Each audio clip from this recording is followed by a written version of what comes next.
সুদের বিষয়ে বলবেন, সুদ খেলে আবাদত কবুল হবে কিনা। সুদ ভয়ঙ্কর, আল্লাহ এবং আল্লাহর রাসূলের বিরুদ্ধে যুদ্ধে নামার নামান্তর। নাউজুবিল্লাহ পড়েন।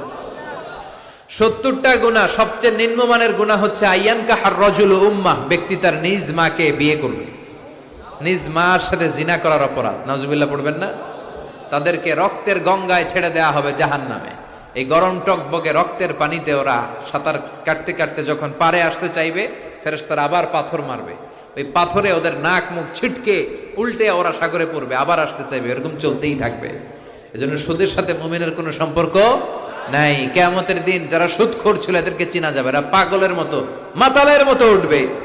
জিনে ধরলে ভূতে ধরলে লোকগুলো যেরকম লাফায় আর কাঁপে আর নাচে, কিয়ামতের দিন এগুলো কাঁপতে কাঁপতে উঠবে, দেখেই বোঝা যাবে এগুলো সুদখোর। এজন্য সুদের সাথে আমাদের কোনো সম্পর্ক নাই। কনভেনশনাল যে ব্যাংকিং সিস্টেম আছে এগুলো বন্ধ করে দেন সরকার।